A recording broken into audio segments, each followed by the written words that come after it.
तो स्वागत है आपका इस बिजी चैनल में। दोस्तों आज की इस वीडियो के माध्यम से हम बात करेंगे मध्य प्रदेश में नई वैकेंसी आई है मध्य प्रदेश समूह वन उप समूह वन के नाम से। ठीक है, यहाँ पर अगर हम बात करें जो कि इंग्लिश में इसे हम कहते हैं ग्रुप वन, सब ग्रुप वन या ग्रुप टू, सब ग्रुप वन। तो इसके अंदर कुछ वैकेंसी हैं जिसके ऑनलाइन फॉर्म भरना स्टार्ट कर दिए गए हैं। ओल्ड स्टूडेंट इसका फॉर्म कैसे भरेंगे वो मैं आपको बताऊंगा आज की इस वीडियो के माध्यम से। 2025 को आपको पूरी इन्फॉर्मेशन बताने वाला हूँ, तो वीडियो को शेयर करना ही ज्यादा से ज्यादा। सबसे पहले हमें इसकी ऑफिशियल वेबसाइट पर आना होता है। टीएसपी इसकी ऑफिशियल वेबसाइट है। इस पर आने के बाद में अगर हम इसका नोटिफिकेशन देखें तो नोटिफिकेशन में क्लियर मेंशन किया।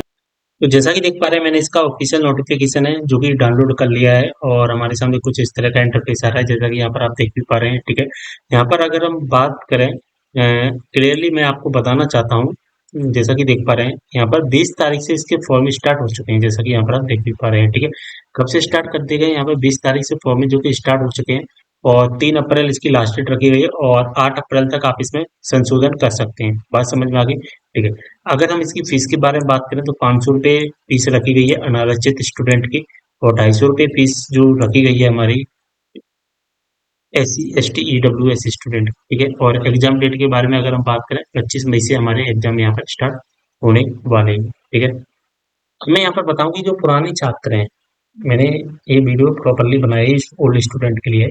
तो ऐसे छात्र जो ESV का कोई भी फॉर्म भर चुके हैं यानी आपके पास पहले से आईडी पासवर्ड है, अगर आपके पास कोई भी फॉर्म 3 महीने के अंदर भरा गया है आपके द्वारा, तो आपको प्रोफाइल अपडेट नहीं करनी है। ओनली आपको डायरेक्ट क्या करना है दोस्तों, आपको डायरेक्टली फॉर्म भरना है। ठीक, जैसा कि यहाँ पर आप देख भी पा रहे हैं, अगर आपने 3 महीने के अंदर फॉर्म नहीं भरा है तो आपको पहले प्रोफाइल अपडेट करनी है। ठीक है, प्रोफाइल अपडेट करनी पड़ेगी, उसी के बाद में आप अपना फॉर्म है भर पाएंगे। ठीक है, अब आपकी प्रोफाइल अपडेट कैसे होगी वो मैं आपको बताऊंगा और आपको डायरेक्ट फॉर्म कैसे भरना है वो भी मैं आपको बताऊंगा। लेकिन सबसे पहले मैं आपको जो प्रोसेस बताने वाला हूँ वो प्रोफाइल अपडेट करना सिखाऊंगा।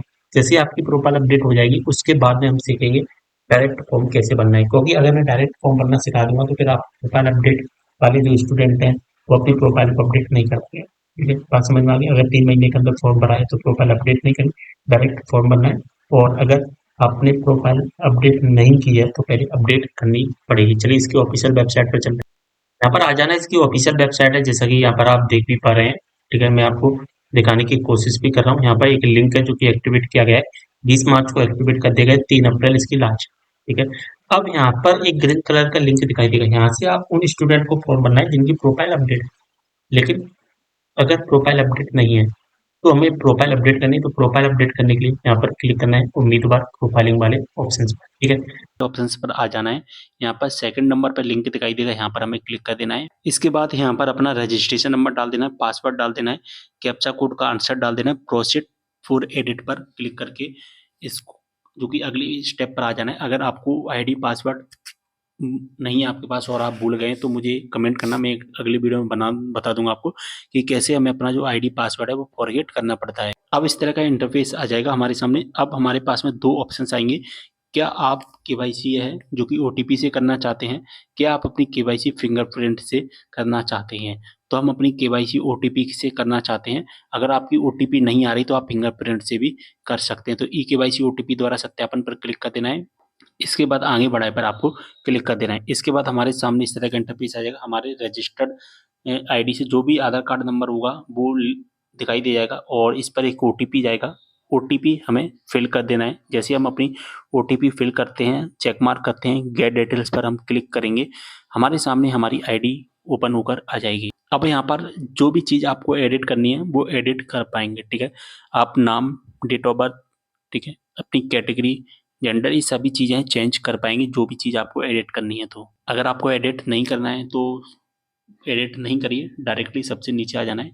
एड्रेस भी आप अपना एडिट कर पाएंगे, केवल मोबाइल नंबर आपका एडिट नहीं होगा, आपकी ईमेल आईडी भी एडिट हो जाएगी। ठीक है, बात समझ में आ गई?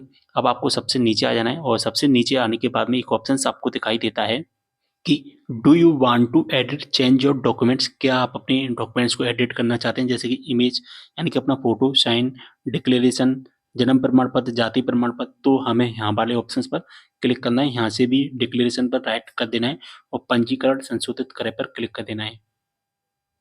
तो मैंने यहाँ पर क्लिक कर दिया है और सभी चीज़ें मैं सबमिट करता हूँ जल्दी से।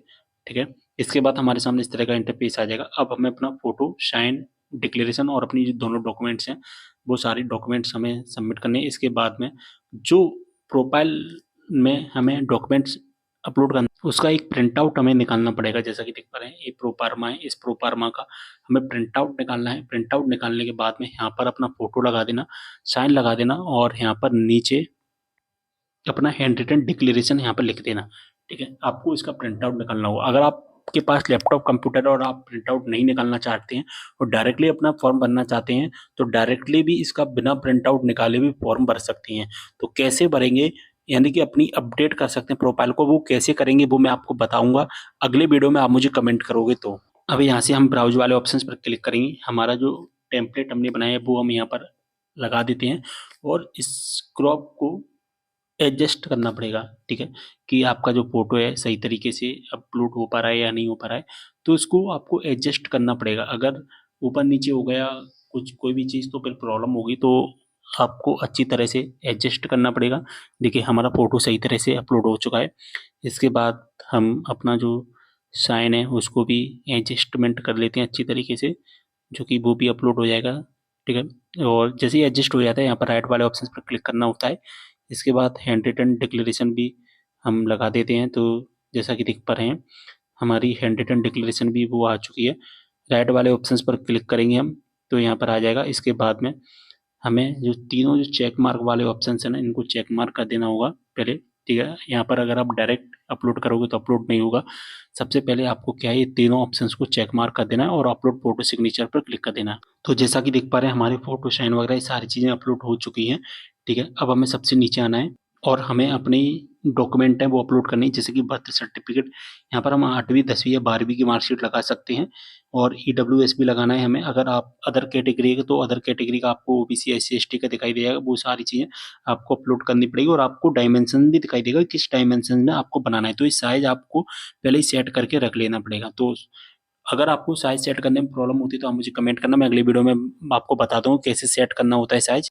तो यहाँ पर अपलोड करने के लिए आपको चॉइस फाइल पर क्लिक करना, अपलोड बर्थ सर्टिफिकेट पर क्लिक कर देना, यहाँ से ईडब्ल्यूएस सेलेक्ट कर लेते हैं ना, अपलोड ईडब्ल्यूएस पर क्लिक कर देना। चलिए हम अपलोड कर देते हैं जल्दी से, ठीक है? तो जैसा कि देख पा रहे हैं, हमारा अपलोड हो चुका है इस तरह से और हमें ईडब्ल्यूएस भी अपलोड कर देना है। चलिए मैं यहाँ पर ईडब्ल्यूएस भी अपलोड कर देते हैं और यहाँ पर आप देख भी सकते हैं कि सही तरीके से अपलोड हो गया है या नहीं हुआ है।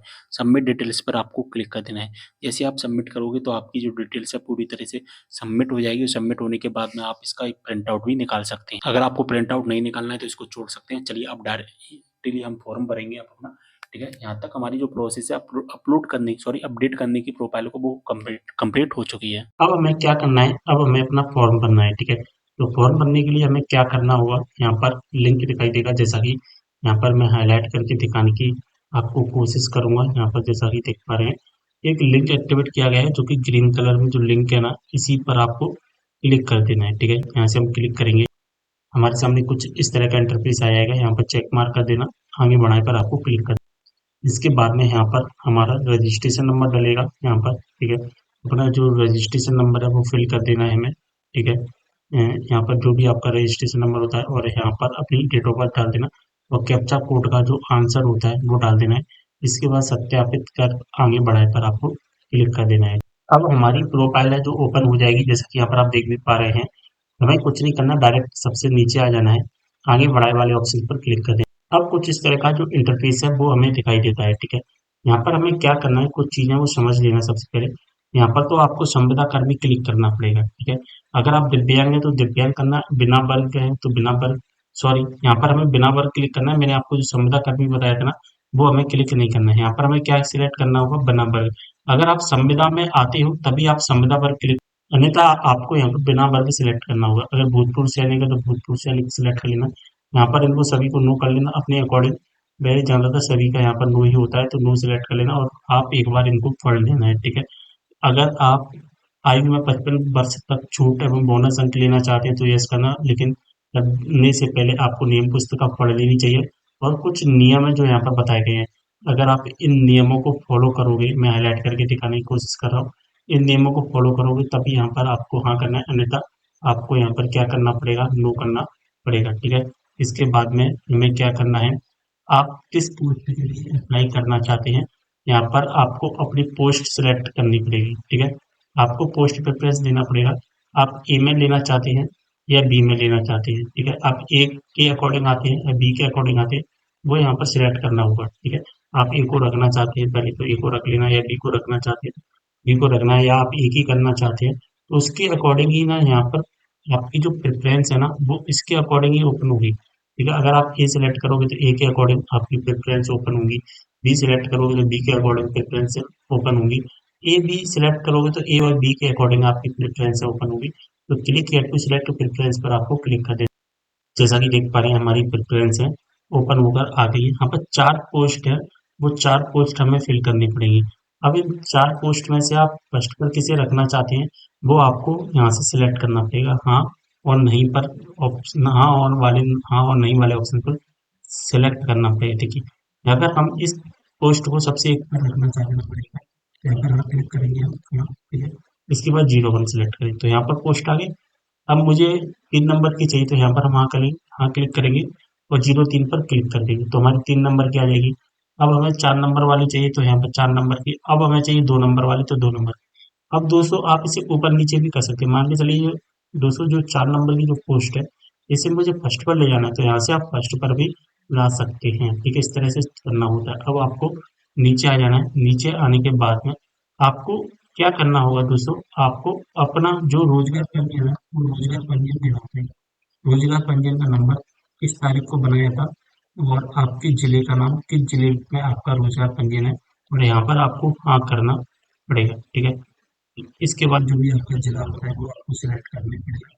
इसके बाद में आपसे पूछा जाएगा, क्या पूछा जाएगा कि आपने क्या इस रूल बुक को अच्छी तरीके से पढ़ लिया है। तो हमें क्या करना है, हम यहाँ पर लिखा है ना कि अच्छी तरह से पढ़ लिया है, तो हमने इसको अच्छी तरह से पढ़ लिया है इसलिए हम क्या करेंगे यहाँ पर हाँ कर देंगे, ठीक है।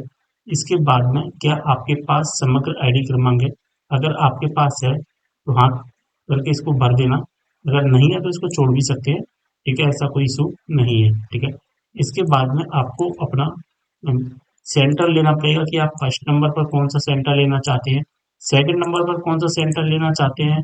तो मैंने यहाँ पर सेंटर को सिलेक्ट कर लिया है, इसके बाद यहाँ पर चेक मार्क कर देना और इसके बाद में अब कुछ नहीं करना है, आपको आगे बढ़ाए वाले ऑप्शन क्लिक करना है तो आपकी जो है फॉर्म सबमिट हो जाएगा। आगे बढ़ाए वाले ऑप्शन पर जैसे आप क्लिक करोगे आपके पास में फिर से एक नेक्स्ट स्टेप आएगा जिसमें आप सबसे पहले प्रिंट वाले ऑप्शन पर क्लिक करना होगा। जैसे प्रिंट वाले ऑप्शन पर क्लिक करोगे उसके बाद में ऑप्शन आएगा, वेरीफाई करने का वेरीफाई कंप्लीट होने के बाद आपका जो फॉर्म सक्सेसफुली सबमिट हो जाएगा, ठीक है। बात समझ में आ गई, सारी चीजें समझ में आ गई होगी। वीडियो डाउट को कमेंट करना, मिलते हैं अगली वीडियो में एक और जानकारी के साथ, तब तक के लिए बाय।